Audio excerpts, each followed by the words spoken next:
Assalamualaikum warahmatullahi wabarakatuh. Hai semuanya, ketemu lagi bersama saya di channel Pemburu Fakta News. Tidak lupa saya selalu mendoakan kepada Tuhan Yang Maha Esa agar kalian bahagia dan sehat selalu. Meliput konflik di Desa Wadas, jurnalis Tempo diduga diintimidasi hingga dituding buat berita hoaks. Dugaan intimidasi dialami sejumlah jurnalis saat melakukan peliputan konflik penambangan di Desa Wadas, Kecamatan Bener, Kabupaten Purworejo, Jawa Tengah. Seorang koresponden Tempo Jogja, Sinta Maharani yang juga Ketua Aliansi Jurnalis Independen AJI Yogyakarta dituding membuat berita hoaks oleh seorang warga pendukung penambangan. Menanggapi hal tersebut, AJI Yogyakarta, Semarang, Purwokerto dan juga LBH Pers Yogyakarta mengecam tindakan intimidasi dari warga kepada jurnalis yang melaksanakan peliputan di Wadas.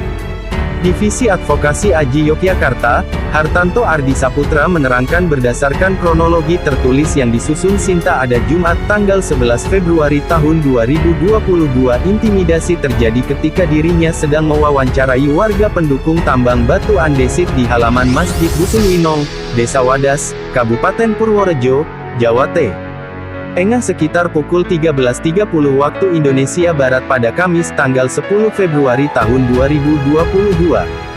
Kronologi dari yang bersangkutan, ia bertanya seputar sosialisasi harga tanah yang warga jual, alasan mereka setuju dengan penambangan dan ganti rugi lahan yang dibebaskan setelah anggota Komisi Hukum Dewan Perwakilan Rakyat mengunjungi desa tersebut.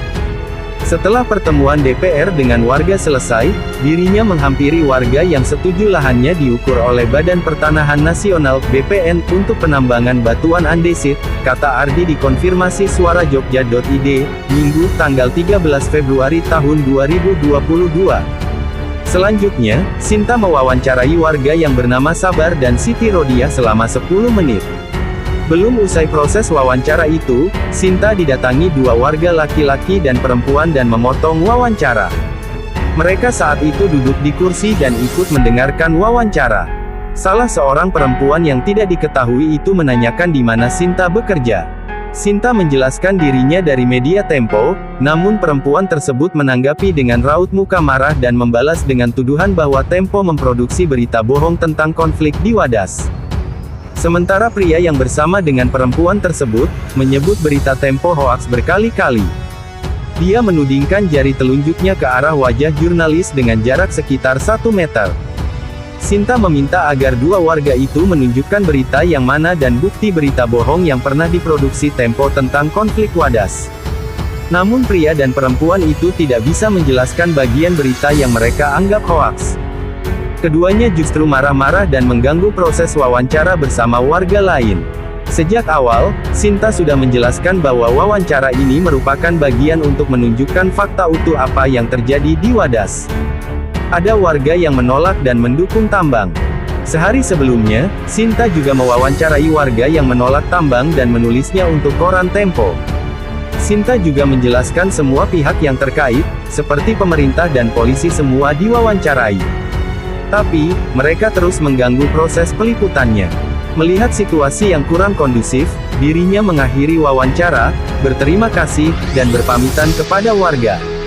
Ardi menerangkan dari dugaan intimidasi yang dilayangkan warga ke jurnalis tersebut, AJI Yogyakarta mengecam segala bentuk intimidasi yang dilakukan oleh siapapun dan dalam bentuk apapun terhadap jurnalis ketika bertugas di lapangan. Kami mengimbau kepada semua pihak untuk menghargai kerja-kerja jurnalistik dan menghormati kebebasan pers di Indonesia. Sebab, jurnalis dalam menjalankan tugasnya dilindungi oleh hukum sesuai Pasal 8 UU Pers Nomor 40 Tahun 1999, katanya. Ia menerangkan, memberikan pernyataan atau pelabelan pemberitaan media massa adalah hoaks secara serampangan dan tanpa bukti merupakan bentuk kekerasan terhadap jurnalis dan melanggar Pasal 18 UU Pers Nomor 40 Tahun 1999. Bagi publik atau siapapun yang menilai pemberitaan media massa tidak akurat atau ada kekeliruan dapat menempuh mekanisme yang diatur UU Pers, yaitu menyampaikan hak jawab atau pelaporan kepada Dewan Pers, terang dia. Terakhir, kemerdekaan pers dijamin sebagai hak asasi warga negara Pasal 4 Ayat 1 UU Pers. Ardi juga mengimbau kepada jurnalis yang akan melaksanakan peliputan di daerah konflik harus tetap waspada. Kami imbau agar setiap jurnalis menekankan prosedur keamanan di daerah konflik. Tidak ada berita seharga nyawa. Jurnalis juga perlu menunjukkan kartu pers dan terlihat oleh orang di sekitarnya, ujar dia. Jurnalis harus terus berkomunikasi dengan kantor medianya setiap saat ketika berada di wilayah konflik. Kami juga mengimbau kepada sivitas di Wadas, tak menghalangi kerja jurnalistik. Mengingat kerja jurnalis dilindungi UU Pers, siapapun yang melakukan intimidasi kepada jurnalis terancam pidana, kata dia. Tidak hanya Sinta dari koresponden Tempo Jogja. Salah seorang wartawan dari media sorot.co juga mengalami dugaan intimidasi saat meliput di Wadas pada Selasa tanggal 8 Februari tahun 2022. Ia dipaksa aparat polisi tak berseragam untuk menghapus rekaman video tentang aksi kekerasan polisi terhadap warga yang diambilnya dalam proses peliputan.